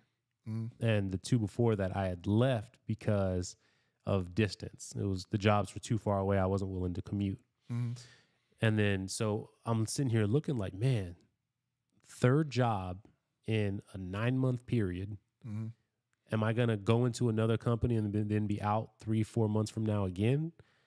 Now I got this injury on my wrist. Can't do that. I got to pivot. Right. Got back into, so I've done the thing of like building your own thing, being your own boss, trying to like figure out scheduling and clients and sponsorships, who's going to pay for this, who's going to pay for that. I had no interest in being my own boss again, man. I was totally content to be the number 5 guy at a company and just be able to go to work, do the job that they're paying me to do, and then come home, maybe do another hour or 2 at home, and then be done with it. Versus with the podcast, you know, it's doing all the booking, making sure orientation's on point, making sure scheduling's good, making sure I have all the show notes ready, making sure that people show up, operating at a deficit. And on top of all that, doing this thing that people, they see it and they watch and they ask like, okay, but like what money is it making? And then some of that factor of like, oh, you're doing this thing that you like and it's cool, but you're not making any money and you've been doing it for over a year now. Like, what do you do? So like, not only that, like all these factors of running a thing, but then also the factor of the criticism that comes with it. Man, I was ready to go and just do a media job where I say, hey, you know, I ran some ads for this company. I made them some money based off of these ads. And now I come home and, you know, that's my thing. I didn't pick up this thing like just with oh yeah, I'm so excited to be like the podcast host guy. Okay. It was actually through me wanting to start this type of platform and the media company being like, we'll start it, but we're going to start it and we want money to be like the number one end game of this podcast. Which, of course, they are. They're a business. They're investing 5 figures into starting up this new branch of something in a new piece of media. And they're essentially just putting their beliefs in me as an individual to create something and then to grow it out in the name of that company. So, of course, they're going to make money the number one thing. Me at the time, though, I was getting deeper and deeper into my faith. And I was like, if I start this thing, I want my beliefs with Jesus to be something that I can speak about on a regular basis and in a prominent fashion. So you didn't take their deal? I didn't. Okay. All right. In fact, he wanted me to bring a proposal for it. And in the proposal, it came across as a sponsorship. So you can imagine, you say, I want you to start this thing for the company. And what I bring is a proposal for sponsorship. The disconnect and the fury that he had, man, I'm talking. He didn't know it, but by the end of the conversation, he had fired me accidentally on my birthday. So you still had the podcast ideas, like I could just do this myself on my own faith and make it work. Yeah. Okay. Because my uncle has seen my first episode. I had done my first episode, I think, 2 or 3 weeks prior. And he saw it and he was like, that was really good. You need to do more of covering people's stories because that was crazy good. That's what people want to see. Like, yeah, all the stuff about the business and all the stuff about dating, like all this stuff is cool, but people want to know about struggles that people are going through, how they overcame it. And like, you know, they want something that they can take for themselves and use to as like a motivational factor. Right. So and that's where you came up and inspired challenge. Yes, right, sir. gotcha. So he believed in that. And then my girlfriend, now my wife, Mm. you know, we were looking at getting married in a few months. And so I told her, I'm like, I might be getting ready to start this thing. She's like, hey, I believe in what you're going to do. You know, you just keep putting God first. And she's like, I'm down to hold it down while you get it going. And so I said, all right, well, I didn't want to be the number one in something. I was ready to leave work at an office. Mm. But shoot, some of the two closest people to me at that time, because in addition, not only did my uncle just believe in the message and encourage it, but he gave me all the money for the first bits of equipment that I had. Mm. My first order of microphones and I used to use mic stands that stood up in the corner, Yeah. have to come in over here. With the boom mic, yeah. Exactly. So I used to have boom microphones with screw-on pieces. Didn't have this board. I had to borrow a sound box from my little brother. Right. This computer is actually his computer. These lights were not a thing. So you had the phonograph with the Radio Shack Exactly. mixer. Right. He gave me my first, I think it was $700-ish that I spent to start it. And then he also employed me to do marketing for his business at the time, which I went terribly. I didn't make him any money on it. But he gave me the help that I needed at that time in my life to be able to cover my bills. And then once my wife and I got married, she took over in covering things while I was building this thing up. So since October of 2022, I've literally been living, as far as me covering bills, off of this person is willing to take a chance on me. Then the marketing company is willing to take a chance on me. Then my uncle's willing to take a chance on me. In every single case, I failed the people. Right. And so now I'm at bat number 4 with my wife choosing to be the one that believes in me. And so for me, I have this push of like, man, I got to make something happen in here. So that's how we are where we are now, man. All right. Yeah. All right. A long answer of it, I know. Yeah, so I mean, my biggest thing is don't give up. Yeah. All right. Yeah. I mean, it's growing, so it's not a failure. Yeah. You know, Yeah. it's moving forward. You know, it might not be at the pace, but find that key thing that can boost it. I appreciate that, man. And I'm not gonna lie, like when we crossed the year mark a couple months ago, and I was still at 147, I'm like, I failed this thing again. And You got 147. Look at my YouTube, man. Doing great. You know, so it wasn't a failure. yeah, You just got to get more. yeah. That's it. I will say, getting to the 1,000 plus, and now having some of these people that are actually tuning in for shows, and they're like, "Oh, we got notification bells on." Like, man, it's so rewarding. And then to have somebody that, you know, like I said, that first person that did a donation to the show, like these are signs to me that it's like, okay, you're actually doing something on the right track now. So now I'm like, okay, now we just got to keep pushing it in that right direction. Yeah, you got to, when you look at, a lot of people look at people's success stories and then never look at their struggles. Yeah. You know, right? So you look at Tyler Perry and he a billionaire with his own studio, but people forget that man was homeless. Yeah. You know what I'm saying? And it took him 7 years to a straight failure. You know, that he had a little bit of success, but somebody, you know, helped him out and promoted that one that we all saw. Right. And it took off from there. But even, he still had his ups and downs, even between that and what he is now. Yeah. You know, so, you know, and I always go back to Michael Jackson and everybody else, Oprah. Because people say, well, these are famous people and they're not superheroes. You know, they are regular people that started just like we did. Yeah. You know, but everybody doesn't have that that super stardom where they become the most famous person in the world. Mm-hmm. People are successful that you kind of don't know. They probably should have been famous, but they just not. But they still had good careers. Mm-hmm. So and then you had those one hit wonders, but it's just where you measure your success at. It really is what it is, and the fact that you actually having growth.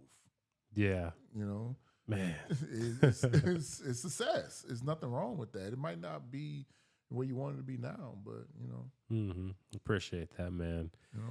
Do you have a couple more questions in mind? Not necessarily. It's just where you gonna go with it next. Where to go with it next? Actually, you know what? This is a good opportunity to go ahead and talk about what I'm planning on next.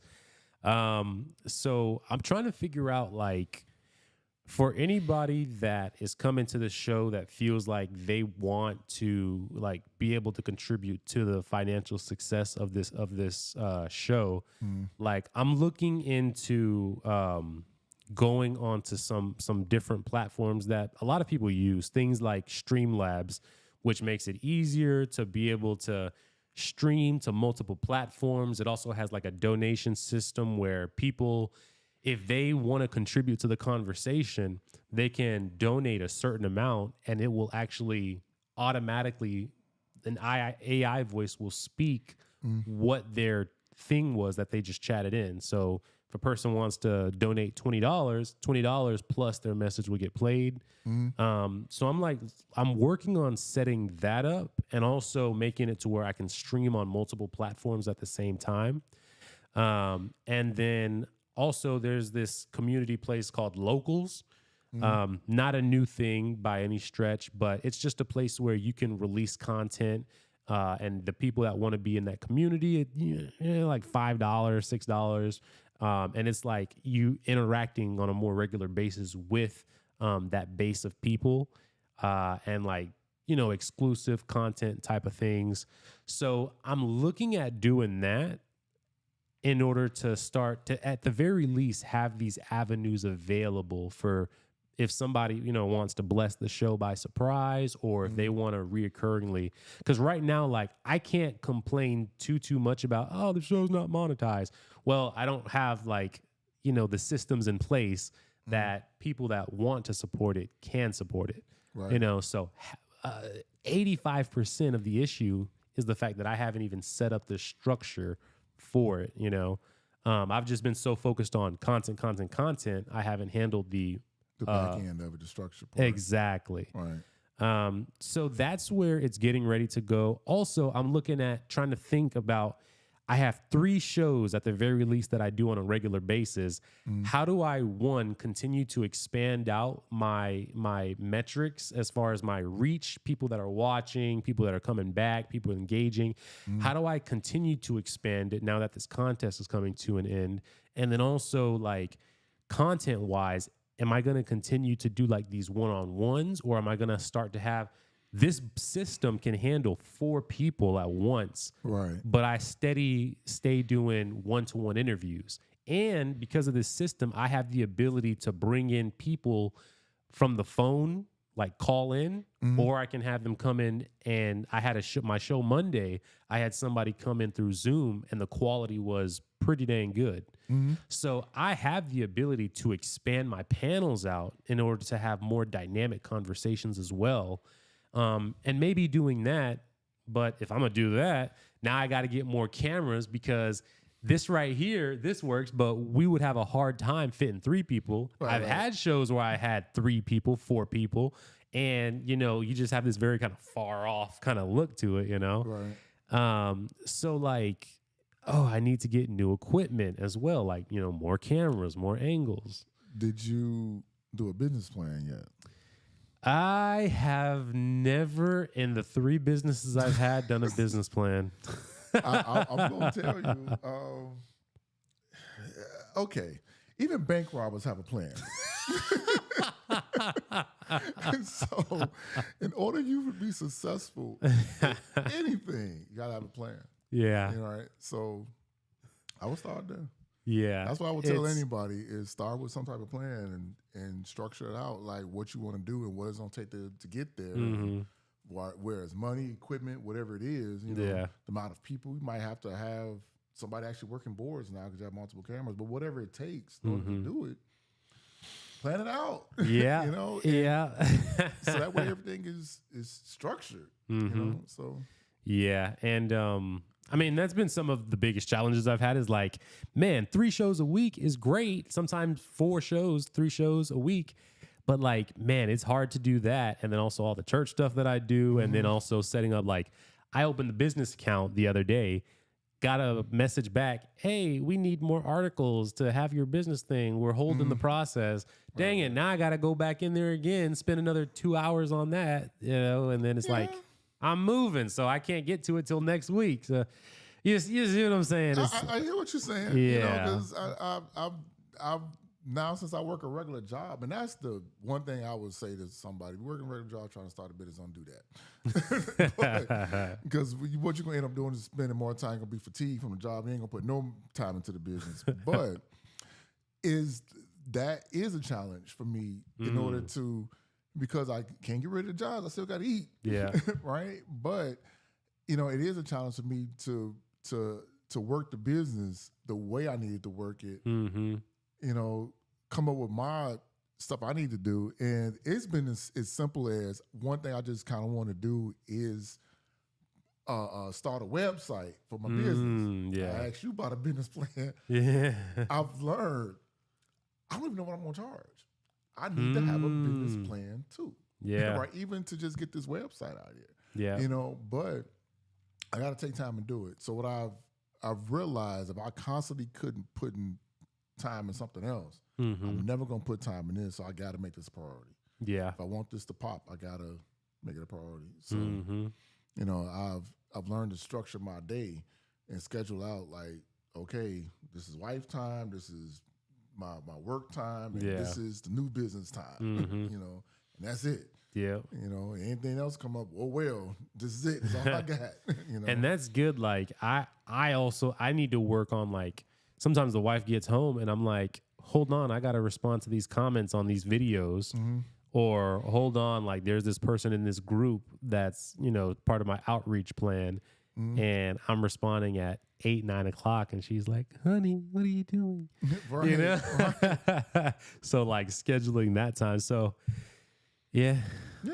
A lot more planning needs to, I need to just- plan a lot more. A successful business plan, time management. Mm-hmm. You know, no matter how big it is or small it is, they all gotta have them. They all have that structure Yeah. in order for it to work.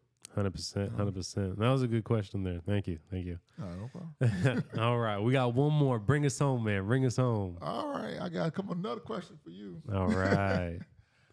So, by you being, are you willing to like collaborate with other companies kind of doing the same thing? But when you collaborate, your thing is not going to be the main focus. Are you willing to do that in order to help, you know, grow or learn or, you know? Interesting. I guess kind of the question would come up for me like, what do you mean when you say collaborate with? Do you mean like, Okay, so let's say you got your podcast. okay, And somebody else, not necessarily have a podcast, but something you can join in on as a host okay, that you can, it may be revenue for you, you know, that you can put back into your own podcast, yeah, but you really not going to grow your podcast or what they're doing. You know what I'm saying? But Yeah. it's kind of the same. huh? So you mean basically like contracting myself out, like contracting me, not the podcast, but me, the individual, Right. because of my skill set, to somebody that like has a podcast that they want to do. Right. Or not necessarily a podcast, but Yeah. something that's, you know, in media. Okay.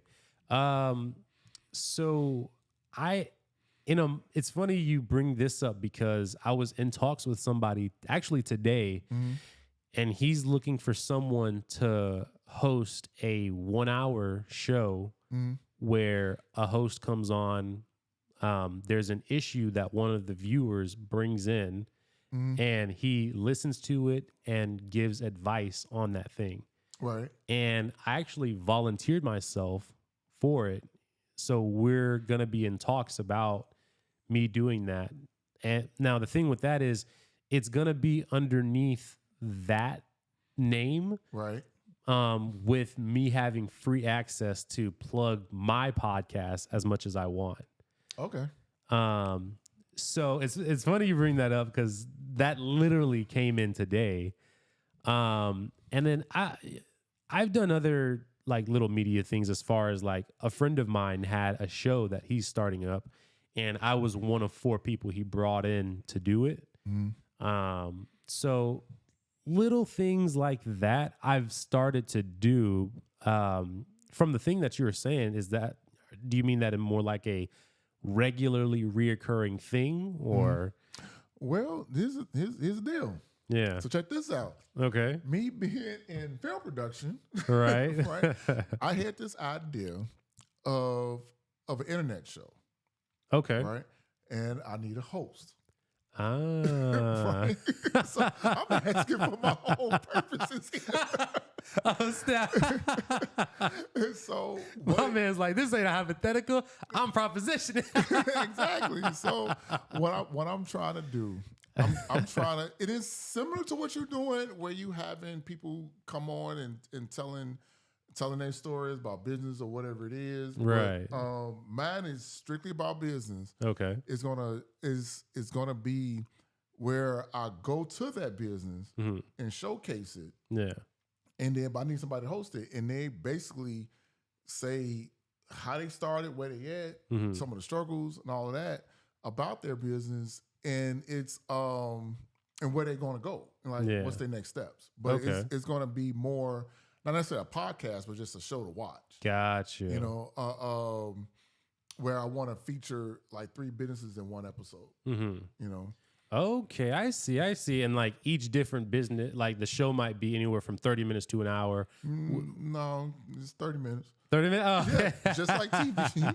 Okay. You know, because I want to set it up where it's once it grows, I can turn the businesses like they would end up being sponsors for the show. Right, would make sense. Yeah. So it's got to be formatted to places for commercials and stuff like that. For sure. So you'd have like 8 minutes covering each business, 2 minutes for commercials, and then makes sense. I mean, do I get to plug my stuff? I don't see why not. Oh, well, shoot. If I get to plug the podcast, then yeah, I could be down to be a host for it. Okay.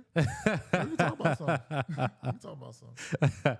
So you guys, you see, we're just sitting here having this conversation. I wasn't leaning into this type of thing, right? But you have good conversations with people, you know, you just do your thing and your skills going to show somewhere, you know. I didn't tell y'all that someone had propositioned me about doing a show in a group, but that was a thing that happened. And then boom, live on air. So this is what, you know, for those of you young guys that are out there trying to do a thing, you've heard Apollo's story. You just saw it happen live on air right now. Like, this is what it means just to like go. You know, sometimes you don't, obviously I don't have everything planned out. Sometimes you don't have things planned out perfectly, but take some kind of action. And man, a lot of this thing is like building the plane while you're flying it, truly. Now, what I will say is I do have an amazing co-pilot with me as I fly this plane, right? My wife is the best co-pilot, the financier, the encourager, you know, my marketing strategist. She encourages all this. So I would say also, like, if you're going to start a thing, like, make sure that you have people that can check you on what are the skills that you have. What is your procrastination to action ratio? You know, do you procrastinate too much to where you'll never make any progress and you don't even know it? You're in denial about it. And if so, you know, that might be a reason to pause on it. But this is the base of what you need to get started. So those of you guys watching, I sent this link to one particular person. If you're watching this, you better be taking notes and you better take action, bro. Because if we talk tomorrow or in a couple days, I haven't gotten no pictures from you about no action that you took. If I don't get something soon, I might cut you off. All right. Yeah. Good All third right. question. That was a good third question. Now to close out the show, and we are coming right up on it. 2:26. Wow. Apollo, what is something that you are either wanting to confess that no one else knows about, that you're struggling with, that is something that is like a thing that you could use encouragement on, or what is something that you are excited about, something that you feel you've been blessed in, that we can do a kind of a praise prayer. You can pick the subject, and I and the audience and everyone who watches this back will pray for you about this. I would say on the confession side Mm-hmm. is failure. Mm. So my whole career starting out was a growing success Mm. up until the move, Right. right? I mean, I failed in certain things, but never like, oh my God, I gotta get a job. Failure. Yeah. Right. And so I the worst thing to do in business is to succeed and not know how to fail. Oh man. Right. And so my biggest struggle is how, like coming past the failure and Mm. saying, okay, let me try again. Yeah. I mean, I've been doing it, but that's been a struggle. Mm. You know what I'm saying? That's like been the stuff I had to work on the most is Yeah. getting past the failure and okay, I'm gonna try something different. Mm-hmm. Same thing, but something, Yeah. do it a different way, right? So, Man, yeah. that's good, man. Holy smokes. And thank you for, bringing that to the forefront on this podcast. I appreciate that. All right, you guys. So at this time, please join me in prayer for Apollo as we prepare to wrap up the show. Dear Lord and Heavenly Father, we thank you, God, for today, the fact that we were able to come together at this time, the fact that we were able to have this audience of people that showed up for this episode that want to hear two knuckleheads talk about business, the ups, the downs, the goods, the bads of it. And just for the fact that we as two men were able to come together, sit down, have a real conversation about all these things, and just be able to share back and forth our experiences in this, and to do our best to impart any type of wisdom and value that we have to the watching audience, Lord. Dear God, at this time, we want to lift up Apollo and just he's openly shared with us at this point the struggles that he's had as he is learning how to deal with failure, or learning how to deal with something that is not the success that he knew in Chicago, God. And we know that it can be so tough to do something well for so long and then have to confront that we are no longer set up in a similar way to continue to succeed in that same way, God. And we know that it can make us question a lot of things, like should we keep going, or what does continuing to go look like? Should I change something? And these are all questions that come up, God. And we just pray in this time that you would just provide opportunities to Apollo for him to be able to recognize, to be able to see, to be able to just, click the box on and just see what opens with it. We pray that it would continue to be in line with some of the things that line up with his talents, but that they would be things that you send and not just things that throw him off the trail of what he's meant to do. We pray that ultimately any gifts that you have and those things front, God, If it's a gift from you, we want it to be just amplified, and we want it to be able to take center stage in that way, so that you may get all the glory that can come from these gifts working out and performing well, God. And so we just pray for opportunities. We pray for wisdom and perseverance, that he would keep going. He would continue to run the race. We know that it gets hard running up that mountain, God, and he's been running for 10 years now. So we just pray that you would just have a rest station for him soon, a water bottle, maybe a small little bag of chips, that he'd be able to just refill on something to encourage him to keep going, God, so that he can see this mission through.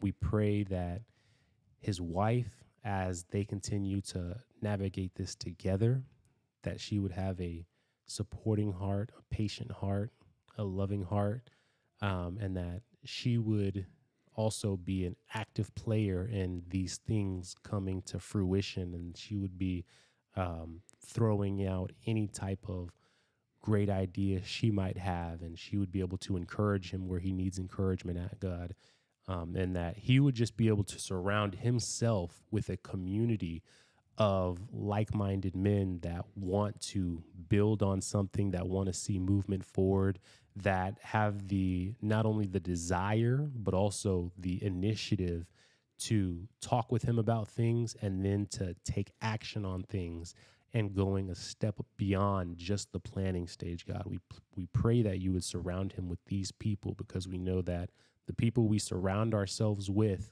are one of the greatest indicators of where exactly our lives are going. So we pray that you would surround him with these initiative-taking men as well. And dear God, we just want to pray for the audience, that they were blessed by this conversation, that they were able to get value from this, and that they were able to just see themselves in some of our successes and some of our failures, and to be able to learn from our experiences, to be able to take forward and implement into their own lives.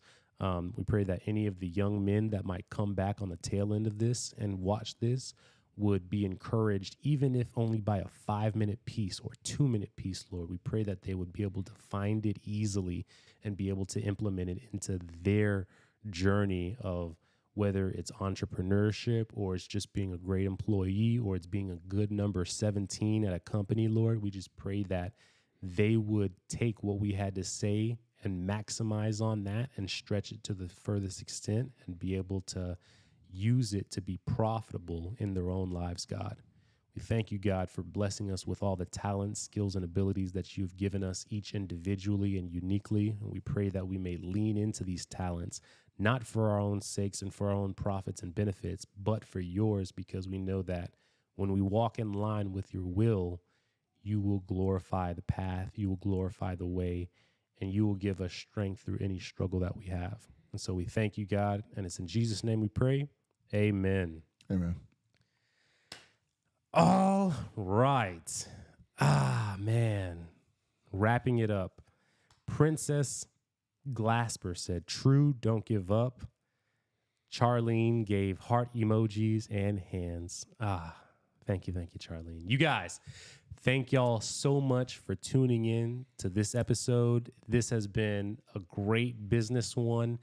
And I'm excited to be able to have this very down to earth, like an honest conversation that we've been able to have on this, not just looking at the high flyingness, but also some of the lows and the places where we need encouragement at. So thank you, Apollo, for being the man that you are, walking the journey that you've walked.